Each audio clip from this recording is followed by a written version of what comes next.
What's good, YouTube? Back again with another video.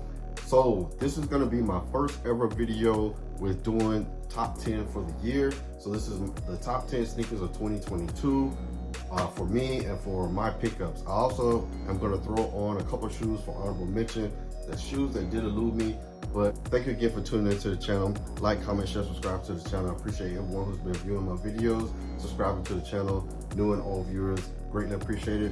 Let's get to 1,000 subscribers. It's free. I appreciate it. You could be the next one to get us there. Let's start off real quick and let's just say again, everyone has their own opinion on what the top 10 sneakers or top sneakers they have in their collection or whatever it may be. So what I did is that I'm only doing top 10 sneakers that I caught this year.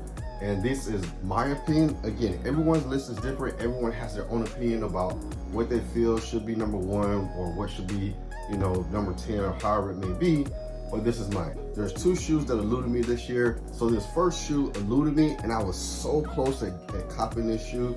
And that is the Air Force One green one, the one for Brooklyn, right here. I'm still upset that I didn't get it, but it is what it is. But I did get the one from last year, the lemonade. So hopefully, you know, maybe something will happen and it'll fall in my hands. We'll see, we don't know. But the second shoe that eluded me that I'm probably gonna end up getting and trading, maybe something that I already have to get this one. And that is the Zion 1 Low, the Voodoo. For some reason, that shoe does have a lot going on, but for some reason, I do like that shoe. I do like how it looks, and it is a low. And hopefully I'll add that one in the collection. All right, so now we're gonna start the list. So number 10 on my list is a collaboration with Concepts, and they released 3, and it was a pack. But me, I only wanted this one, and this is the Concepts Air Max 1 Heavy. I think they had the Mellow, and I can't remember what the other one was called. But for me, I only really wanted this one in particular, heavy, and I was able to get this one. And again, me, nothing but retail. It's retail or bust for me unless I trade. But I'll, you know, only do that very, you know, seldomly. But for me, I only wanted this one in the package. So number 10 on my list is the Concepts Air Max 1 Heavy. So number 9 on my list is an OG. And for me, I am an OG sneakerhead, and I have owned these original shoes. That is the Jordan 12 Playoffs. So if you see my video, I did get these on Sneaker Pass at the Nike store. And for me, you know, this holds a lot of sentimental value. Like I said, I played a lot of basketball in my originals, but they still look really good. If you saw my video, you can go back and look at it. But for me, I really had to get another pair. And, you know, I love this shoe. For me, you know, I know a lot of people don't like 12s, but I did like this shoe. I love the taxis. I still have my original taxis. I believe I have all my original 12s, except for one, I believe. But again, for me, I had to put an OG on the list, and that is the Jordan 12 Playoffs. So, you know, great shoe. It is what it is. Like I said, I'm an OG sneakerhead, but I had to put this one on there. Number 8 on my list is one that I was anticipating for a long time, and it is on my top 5 Jordan 1 lows of the year. Excuse me, top 5 Jordans of the year, Jordan 1s, and that is the Jordan 1 Taxi. Yeah, it's not much resale value on it, but for me, this shoe was special because, like, if you saw my video, if you know me, I am a Steelers fan, and again, these are my high school colors. And so for me, it meant more to me to have this shoe, especially when I saw them a few years ago. And I do have quite a few other black and gold shoes, so this one had to get on the list, and it's the Jordan 1 Tax. Coming in at number 7 on the list is the Jordan 4 Military Black. Yes, you know, great shoe. What can I say about this shoe? This shoe is so versatile. You can wear it with just about anything. The materials on here are good. And yeah, I know the resale value on these are crazy right now, but I love 4s. It's one of my favorite silhouettes. Hopefully they'll bring back the military blues. But the military blacks to me was an awesome pickup.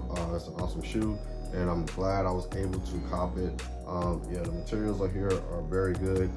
It's a great shoe. Like I said, you can wear this with just about anything. So this is number 7 on my list. Now I know a lot of people might be mad at me for this one right here, but I had to do it. So if you saw my video before, I did say something about, it was something weird about this shoe. I love this shoe. I love the backstory behind the shoe. And again, Amamier does a great job with storytelling, but I had to put the Amamier 4, and I know this may be some people's sneaker of the year. You know, I love this shoe. I do. I love the Nike Air on the back, the little A placement right there, the color of it, the quilted inside and stuff and everything. This is a great shoe. But for me, I had to put it number 6 on the list. It is what it is. I can't, you know, do anything about that. It's just how I feel about it. That's just me. And again, this is my personal opinion. Everyone is different. Everyone has their own opinions. It's still a great shoe. It's still a great story behind it. And I'm glad I was able to cop this one for retail as well. So Amamier is number 6 on the list. Next one is one of the few shoes that I did not cop for retail, but I ended up trading a few shoes, and especially those turtle doves that I was able to copy. If you saw my video about the Jordan 1 of my top 5 of the year, and that is the Jordan 1 Travis Scott Reverse Mocha. So yes, this is number 5 on my list. I like this shoe. Again, I love the tones behind it, the earth tones, the brown, you know, the H midsole, and because it's a low, I'm a sucker for lows, so I couldn't help it. But you know, I'm not a hype beast, but you know, I did like this shoe, and I was able to take some Yeezys that I know I was not gonna wear. Of course, again, I just haven't worn Adidas since high school, and you know, because they messed up my feet. But so I'm strictly Nike, and it is what it is. But I do have a few Reebok in my collection, and you know, it is what it is. But again, Reebok and Converse, so I'll say that. But again, great shoe, great collab on this. Of course, Travis Scott hype. Haven't had a chance to wear it yet. I'm slowly just trying to like stock a lot of shoes, but I will get to this one probably in the next couple months. But Travis Scott Reverse Mocha is number 5 on my list. All right, so this next one, number 4, everybody's gonna be like, are you kidding me? Are you crazy? It has no resale value. Again, I don't care about resale value.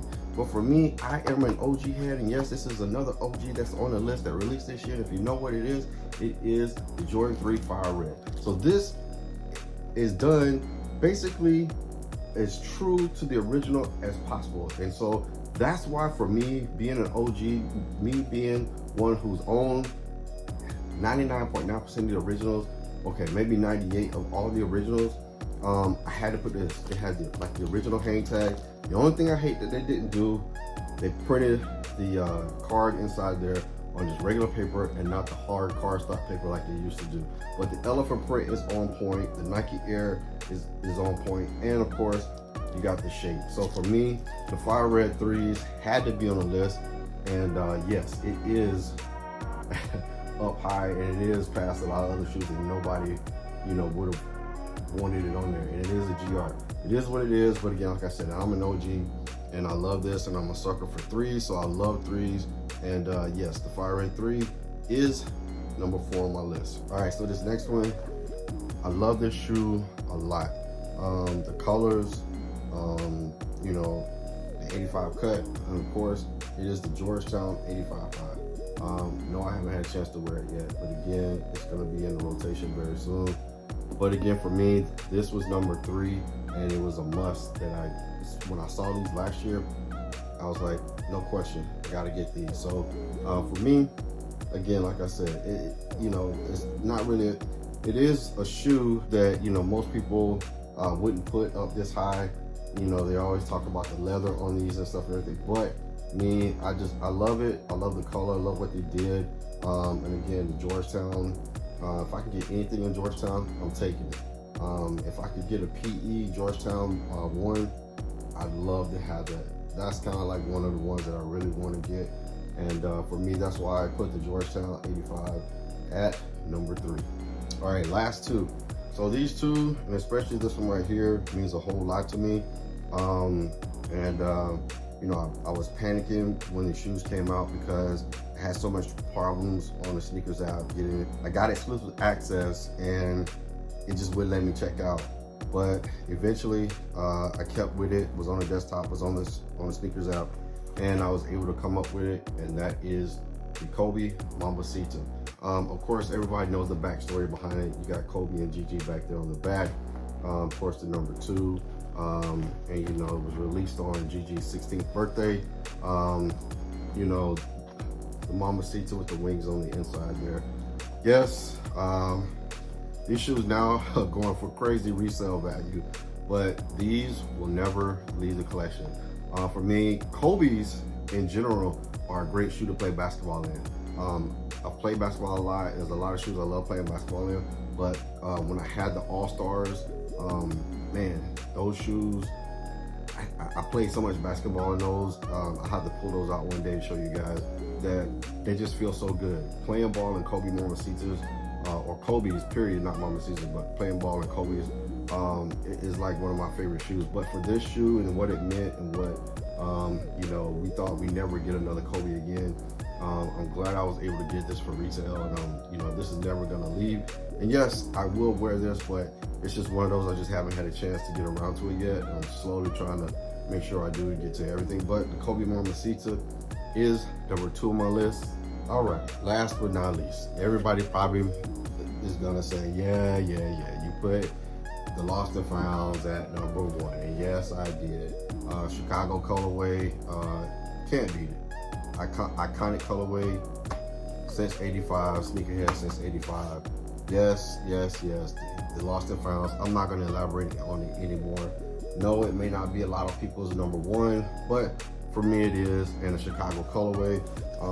Yeah, it's not as true to like the 2015s or anything like that, and people are saying, yeah, 2015 was better.